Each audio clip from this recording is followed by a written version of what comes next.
Foreign exchange rate को continue करते हुए आज हम इस चैप्टर का पार्ट 2 करेंगे, जिसमें बहुत ही ज्यादा इंपॉर्टेंट टॉपिक जैसे कि फिक्स एक्सचेंज रेट और साथ साथ मैनेज फ्लोटिंग एक्सचेंज रेट के बारे में हम डिटेल में समझेंगे, और कुछ जो रिमेनिंग टॉपिक्स है उनके बारे में भी हम समझेंगे जिनका एग्जाम में कुछ ना कुछ इंपॉर्टेंट क्वेश्चन बन सकता है। So without wasting time part 2 को शुरू करते हैं। चैनल को सब्सक्राइब कर लेना और बेल आइकन को प्रेस कर लेना ताकि लेटेस्ट नोटिफिकेशन साथ के साथ आपको मिलते रहे। So let's start with the video.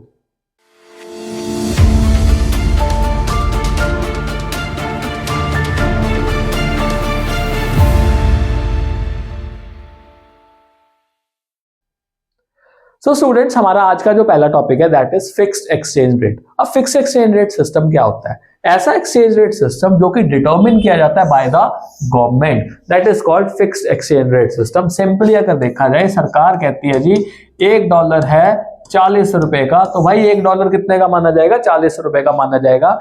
इसमें मार्केट फोर्सेस का 1% भी रोल नहीं है। जो हमने पार्ट 1 में पढ़ा था, आपको याद होगा, मार्केट फोर्सेस हमने बनाई थी डिमांड एंड सप्लाई की, इसका कोई रोल जो है वो प्ले करने को नहीं होगा। सरकार कहती है $1.40 का है तो वो 40 का ही कंसिडर किया जाएगा, राइट। अब इसमें दो मेथड्स है हमारे पास, एक है गोल्ड स्टैंडर्ड एक्सचेंज रेट और दूसरा है Bretton Woods system of exchange. दोनों में क्या क्या फर्क है देखते हैं। Gold standard exchange rate system में क्या होता है? दुनिया की जितनी भी करेंसीज है उन सभी करेंसीज को किसके साथ लिंक कर दिया गया? गोल्ड के साथ लिंक कर दिया गया। So in this exchange rate system, all the currencies in the world are linked with gold, and gold was taken as common unit of parity. Gold को एक common unit of parity consider किया गया। For example, मान के चलो एक UK pound के लिए कितने ग्राम ऑफ गोल्ड चाहिए? 4 ग्राम गोल्ड चाहिए, और एक यूएस डॉलर के लिए कितने ग्राम गोल्ड चाहिए? 2 ग्राम गोल्ड चाहिए। ये लिंकिंग कर दिया, फिक्स कर दिया। ओके अब अगर मान लो सपोज इंग्लैंड और यूएस जो है वो आपस में कोई ना कोई ट्रेड करना चाहता है, तो उनकी करेंसीज किस तरह से एक्सचेंज होगी? आप एक चीज समझो, अब यूके पाउंड के लिए कितने ग्राम गोल्ड चाहिए? 4 ग्राम। और यूएस डॉलर के लिए कितने ग्राम गोल्ड चाहिए? 2 ग्राम गोल्ड चाहिए। ज्यादा गोल्ड किसको लग रहा है? यूके के पाउंड के लिए। अब ज्यादा गोल्ड अगर उसके लिए लग रहा है तो इसका वैल्यू बाय डिफॉल्ट क्या होगा? ज्यादा होगा। अगर मेरे को वैल्यू निकालना है तो मैं वैल्यू निकालूंगा 4/2 करके, दैट विल बिकम 2। तो यहाँ पे जो 1 पाउंड है उसका वैल्यू कितना बन रहा है? Equal to 2 US dollar. तो ये सिस्टम था जो एक्सचेंज रेट का था, जिसमें सारी करेंसीज को गोल्ड के साथ लिंक कर दिया गया। पर दिक्कत कब आई? 1914 के अराउंड जब वर्ल्ड वॉर स्टार्ट हुआ, तो वर्ल्ड वॉर के टाइम पे कि करेंसीज कंट्रीज को बहुत ज्यादा चाहिए थी, और exchange rate was becoming very difficult, क्योंकि गोल्ड के साथ लिंकिंग थी, गोल्ड के साथ बैकिंग थी। तो 1914 के बाद इस सिस्टम को खत्म कर दिया गया, और इसके बाद जो अगला सिस्टम आता है, अडॉप्ट किया गया, that system was Bretton Woods system. अब ब्रेटन वुड्स सिस्टम में क्या था?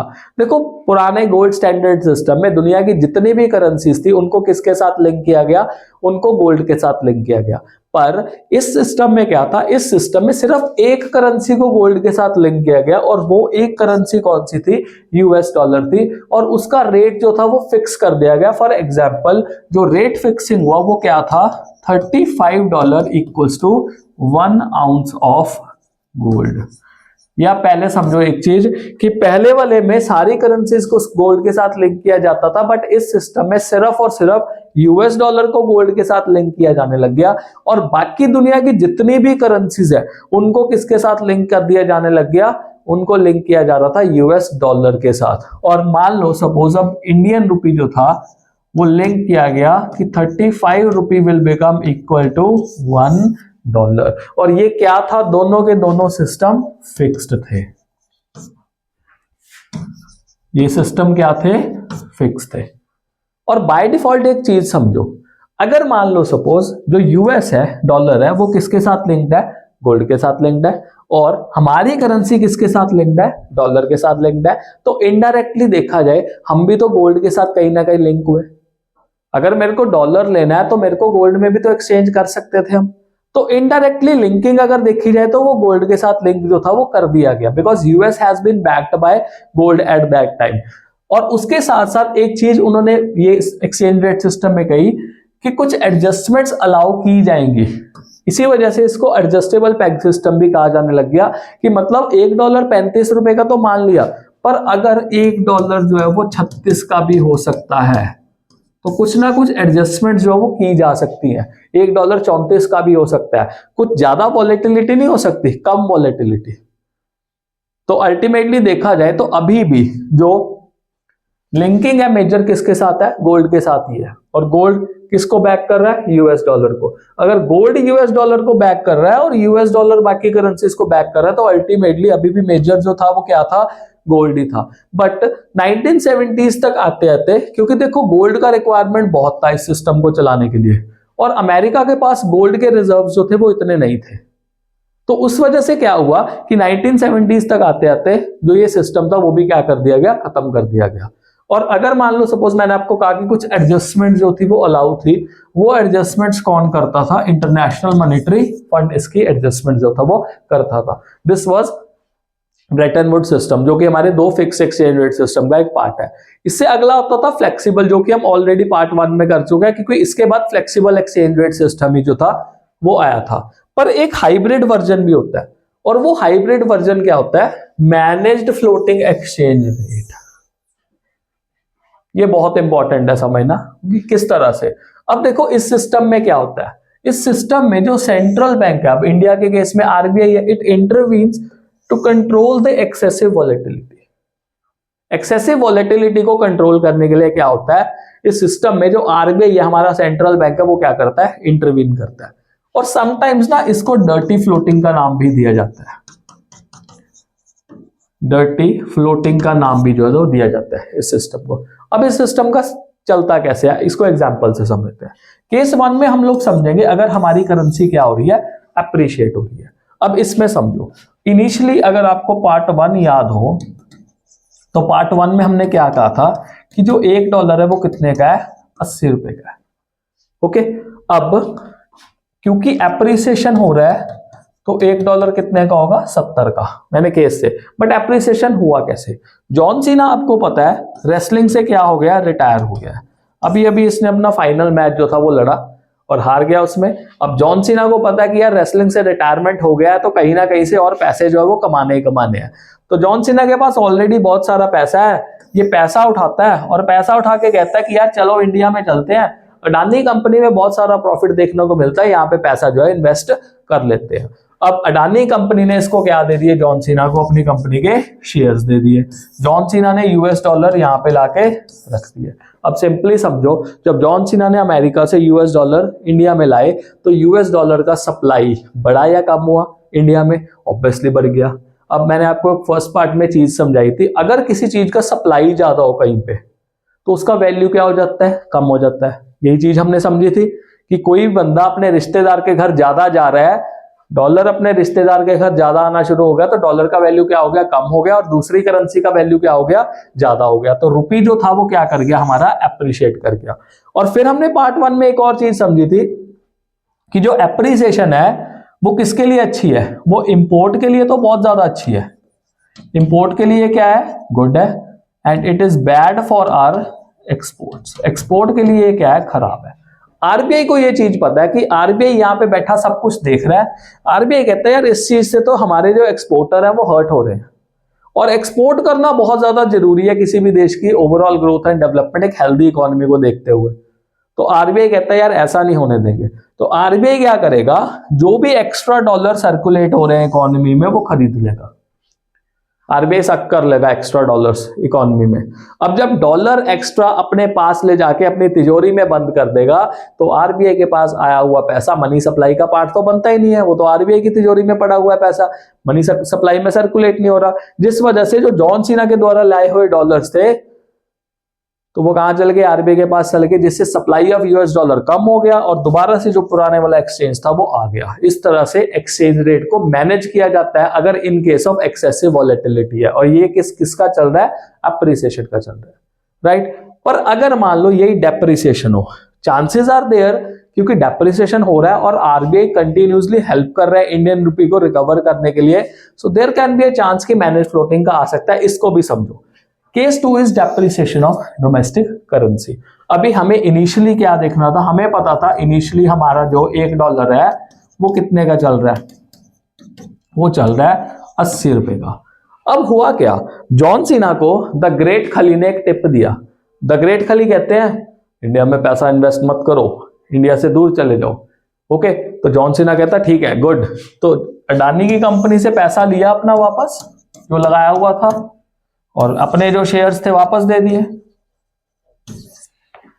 अब सिंपली समझो, जब जॉन सीना ने अपने पैसे वापस ले लिए अडानी की कंपनी से, तो डॉलर जो थे वो इंडिया में क्या हुए, कम हुए।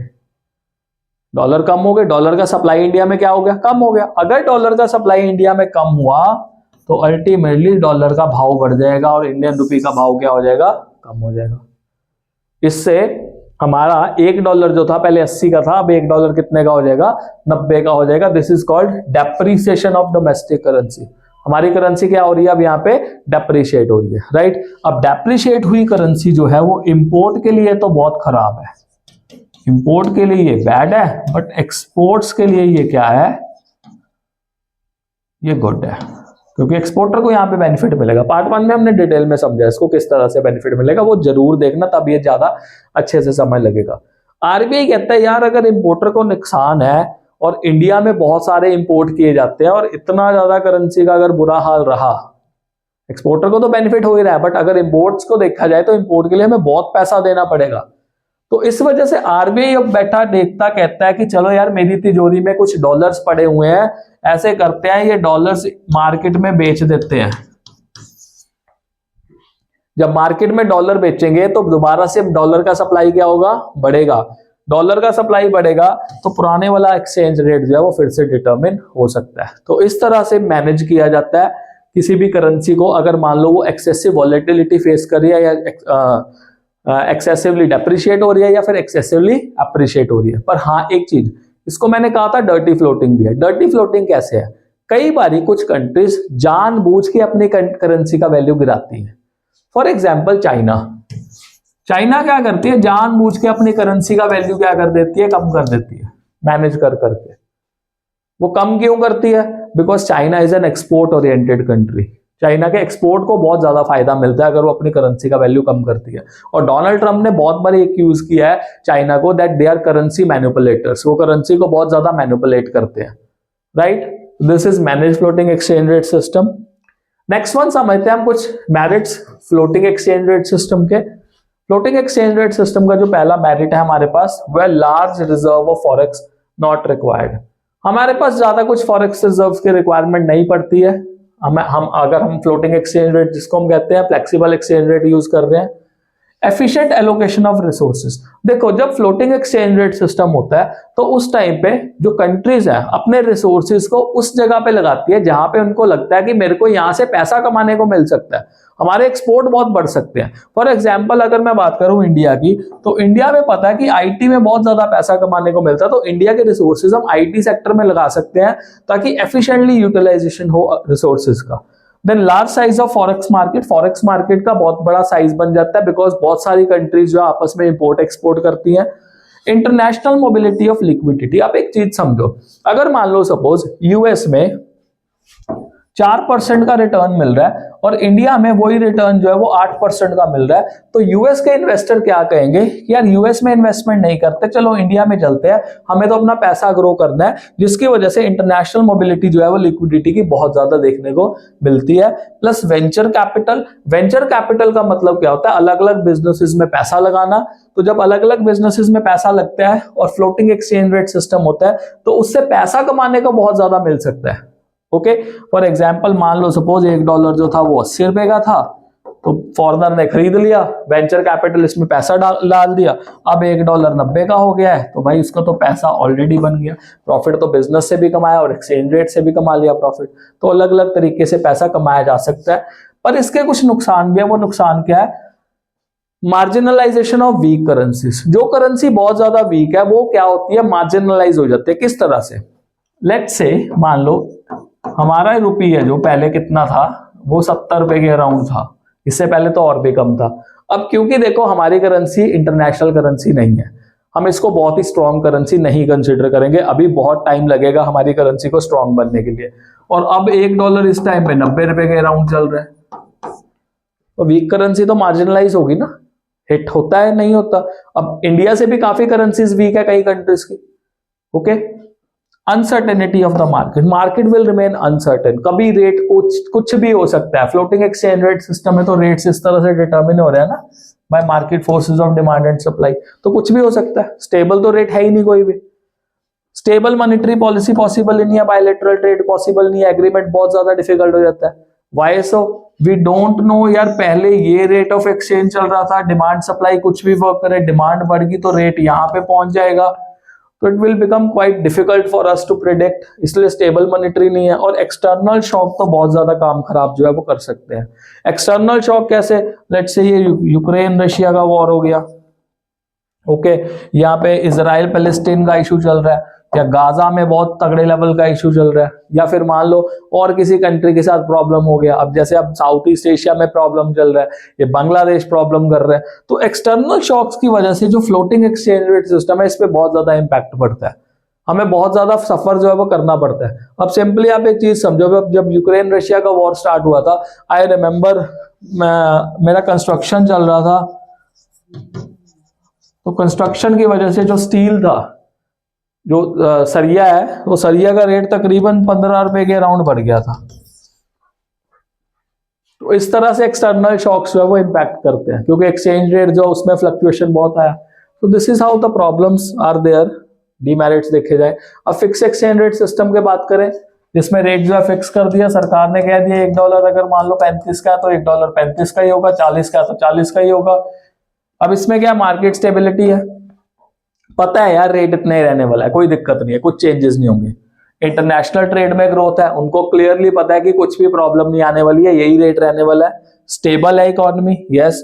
Devaluation, now this is important. अगर मान लो सपोज कोई भी करेंसी, कोई भी कंट्री बीओपी का क्राइसिस फेस कर रही है, उस कंट्री के जो इंपोर्ट है वो ज्यादा है और एक्सपोर्ट जो है वो कम है, तो वो कंट्री जानबूझ के अपनी करेंसी को क्या कर देगी, डीवैल्यू कर देगी।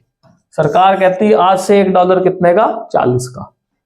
काम सारा सेम है, डेप्रिसिएशन जैसा ही है।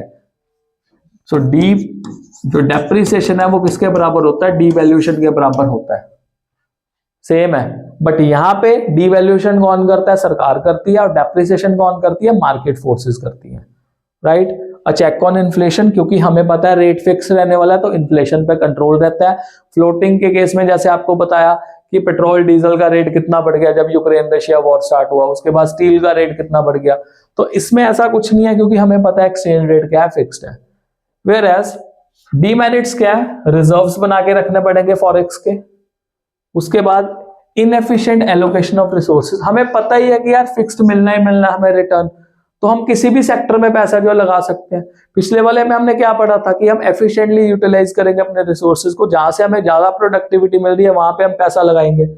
फॉरेक्स मार्केट का साइज छोटा होगा, वेंचर कैपिटलिस्ट कहेगा यार मेरे को फायदा तो कोई होगा नहीं, $1 35 का है, बाद में भी 10 साल बाद भी जाऊंगा, $1 मान लो अगर 35 का ही रहा तो फिर फायदा क्या है। उस केस में देखो $1 पहले 80 का था, अब $1 90 का हो गया, तो $10 का तो वहां से भी बेनिफिट कमाने को मिल रहा था। और फिक्स एक्सचेंज रेट में not been the equilibrium rate, तो इक्विलिब्रियम हम लोगों ने पढ़ा था कि इक्विलिब्रियम इस तरह से स्टक करता है जब डिमांड और सप्लाई आपस में इंटरसेक्ट करती है, और अगर डिमांड और सप्लाई इंटरसेक्ट नहीं कर रही उसकी पॉसिबिलिटी तो फिक्स एक्सचेंज रेट सिस्टम में है ही नहीं, क्योंकि यहाँ पे तो सरकार ने अपनी मर्जी से कोई भी रेट जो वो डिसाइड कर दिया। तो these are the demerits of fix exchange rate system. आगे समझते हैं कि फॉरेन एक्सचेंज का डिमांड क्यों किया जाता है। एमसीक्यू पर्सपेक्टिव से देखा जाए तो ये क्वेश्चन कई बार पूछे जा सकते हैं। डिमांड मतलब हम लोग क्यों डिमांड करते हैं, हमें क्यों डिमांड करनी है। तो सबसे पहला पॉइंट है रीपेमेंट ऑफ इंटरनेशनल लोन। अगर मान लो सपोज इंडिया ने यूएसए से कोई लोन लिया हुआ है, तो जब इंडिया यूएसए में लोन का पैसा वापस देगा तो डॉलर पे करने पड़ेंगे, तो डॉलर पे करने पड़ेंगे, तो डॉलर का डिमांड हो गया first. Second, investment in rest of the world. अगर इंडिया के किसी बंदे ने यूएसए में इन्वेस्टमेंट करना है तो उसको क्या चाहिए, क्या गांधी जी के नोट से वो इन्वेस्टमेंट कर सकता है, नहीं कर सकता, उसको डॉलर चाहिए, तो वो फिर से क्या करेगा, डॉलर का डिमांड करेगा। थर्ड, अगर मान लो सपोज इंडिया जो है वो यूएसए से किसी चीज को इंपोर्ट करता है, अब इंपोर्ट करने के लिए इंडिया को पेमेंट करनी पड़ेगी यूएसए को, फिर से यूएसए को किस में पेमेंट करेगा, फिर से वही बात है, डॉलर में पेमेंट करनी पड़ेगी, तो डिमांड होगी फॉरेन करेंसी की। डायरेक्ट परचेज अब्रॉड, अगर मान लो कोई पर्सन वहां पे स्टडी के लिए जाता है यूएसए में, या फिर ट्रैवल करने के लिए जाता है, या कोई मेडिकल ट्रीटमेंट के लिए जाता है, this is called direct purchases from abroad. तो स्टडी करने के लिए पेमेंट किस में दोगे, डॉलर में पे करोगे उनको। घूमने जाना है तो वहां पे फिर क्या चाहिए, डॉलर चाहिए। शॉपिंग करनी है वहां से, फिर डॉलर चाहिए। मेडिकल ट्रीटमेंट अगर कोई चाहिए तो डॉलर चाहिए, तो वो डिमांड करेंगे या नहीं करेंगे हम डॉलर की। उसके बाद ग्रांट एंड डोनेशन, अगर मान लो हमें किसी फॉरेन कंट्री को ग्रांट भेजनी है, जैसे इंडिया नेपाल को ग्रांट भेजता है, और नेपाल में तो इंडियन रुपी को एक्सेप्ट कर लिया जाता है। लेट्स से इंडिया ने मंगोलिया में ग्रांट भेज दी, तो या तो उनकी लोकल करेंसी में भेजेगा या फिर यूएस डॉलर में ग्रांट भेजेगा। Okay, payment of income, for example US का कोई बंदा इंडिया में काम कर रहा है। ओके, अब इंडिया में तो उसको मान लो इंडियन रुपी मिल गई, और उसने वो पैसा कहां भेजना है, बाहर भेजना है, अपनी कंट्री में भेजना है। तो अपनी कंट्री में भेजने के लिए उसको क्या चाहिए, डॉलर चाहिए। तो वो डॉलर की डिमांड करेगा या नहीं करेगा, डिमांड करेगा तो बाहर भेज देगा अपने डॉलर्स को। And then finally we have speculative trading. Speculative trading का मतलब है जब हम स्पेक्युलेशन करते हैं regarding exchange rate. For example $1 चल रहा है 80 का, और आपको लग रहा है कि यार डॉलर का भाव जो है वो क्या होगा, बढ़ेगा, डॉलर इंक्रीज होगा ही होगा और रुपी हमारा डेप्रिशिएट करेगा। तो आप लोग डॉलर खरीदना शुरू कर दोगे, बाइंग करनी शुरू कर दोगे आप लोग, क्योंकि अगर मान लो $1 जो है वो 90 रुपए का हो गया, तो आपको सीधा सीधा कितने का बेनिफिट हो गया, 10 रुपए का $1 पे बेनिफिट हो गया। तो इस तरह की स्पेक्युलेटिव ट्रेडिंग पर भी क्या होता है, हम डॉलर्स का जो है या फिर किसी भी फॉरेन करेंसी का डिमांड जो हम करते हैं। तो ये हो गया why foreign currency is demanded. Now next, sources of foreign exchange, मतलब कहां से सप्लाई होती है फॉरेन करेंसी की हमारे पास। तो फिर से वही एग्जांपल करते हैं, इंडिया एंड यूएसए। अगर इंडिया मान लो यूएसए में एक्सपोर्ट करता है किसी चीज को, तो यूएस के पास तो डॉलर पड़े हैं, यूएसए पहले डॉलर देगा और इंडियन मार्केट में वो एक्सचेंज होकर रुपी में कन्वर्ट हो जाएंगे। पर हमारे पास डॉलर जो है वो आ रहे हैं नहीं आ रहे, सप्लाई हो गया। दूसरा point, investment from rest of the world. US ने मान लो इंडिया में इन्वेस्टमेंट की, तो इन्वेस्टमेंट करने के लिए यूएस लेके आएगा डॉलर्स। जैसे जॉन सीना ने जब इन्वेस्टमेंट की थी तो जॉन सीना क्या लेके आ रहा था, डॉलर्स लेके आ रहा था, सप्लाई हो गया। Direct purchases by rest of the world, अगर हम लोग पढ़ने जाते हैं, हम लोग मेडिकल ट्रीटमेंट लेने जाते हैं, अगर हम लोग जो है वो वहां से शॉपिंग करते हैं या फिर ट्रैवलिंग पर्पस के लिए जाते हैं, तो फॉरेनर्स भी तो आते ही हैं यहाँ पे, तो वो पहले अपनी करेंसी लेके आते हैं नहीं आते, यहाँ पे आके एक्सचेंज करते हैं। तो हमारे पास तो करेंसी आई जाती है ना, तभी हम उनको इंडियन रुपी देते हैं, supply. Loan from rest of the world, अगर हमें किसी कंट्री से लोन मिल रहा है तो वो अपनी करेंसी में लोन देंगे, यहाँ पे एक्सचेंज हो जाएगा। And then grant and donation from rest of the world, पूरी दुनिया अगर हमें कोई ग्रांट या डोनेशन दे रही है तो वो भी फॉरेन करेंसी में आता है, पहले सप्लाई हो रहा है फिर से। इनकम रिसिप्ट, बाहर से अगर मान लो काम किया, पैसा कमाया, अब जैसे यूट्यूबर्स है, यूट्यूबर्स डॉलर्स में पैसा कमाते हैं, इंडियन यूट्यूबर्स भी है, तो बाद में डॉलर्स यहाँ पे आके रुपी में कन्वर्ट हो जाते हैं, तो वो सप्लाई हो गया फिर से। Okay, remittances bye non resident, non residents का जो रेमिटेंस है, अब बहुत सारे लोग जो हैं वो अब्रॉड में गए होते हैं, अब्रॉड से अपनी फैमिली के लिए इंडिया में पैसा भेजते हैं, तो पैसा पहले किस में आता है, फॉरेन करेंसी में आता है, और यहाँ पे आके वो फॉरेन करेंसी को एक्सचेंज करते हैं इंडियन रुपए में। तो पहले तो फॉरेन करेंसी आ रही है ना हमारे पास, सप्लाई हो रहा है, तो this is how the supply of foreign exchange is done. और ये क्वेश्चन डिमांड और सप्लाई वाला एमसीक्यू में लगातार जो है वो पूछा जाता है, तो इसका ध्यान रखा जाए। लास्ट टॉपिक हमारे पास जो है इस चैप्टर का, that is foreign exchange market. Foreign exchange market, market क्या होती है, मार्केट एक ऐसी जगह होती है जिसमें बाइंग एंड सेलिंग होती है, और फॉरेन एक्सचेंज मार्केट जिसमें फॉरेन करेंसीज का एक्सचेंज आपस में किया जाता है। So buyer and seller in foreign exchange market wish to buy और सेल फॉरेन एक्सचेंज, मतलब फॉरेन करेंसीज का आपस में बाइंग एंड सेलिंग जो है फॉरेन एक्सचेंज मार्केट में करते हैं। अब इसके फंक्शन क्या है, देखो इसके 3 फंक्शन है। Number 1 is transfer function, number 2 is credit function and number 3 is hedging function. तीनों को एग्जांपल से समझो क्या होता है। देखो ट्रांसफर फंक्शन का क्या मतलब है। अब ट्रांसफर फंक्शन का मतलब है, लेट्स से यूएसए से इंडिया में सामान जो है वो मंगाया गया, तो इंडिया ने क्या कर दिया, अब एक्सपोर्ट कर दिया, और यूएसए वाले ने इनको क्या कर दिया, पेमेंट कर दिया।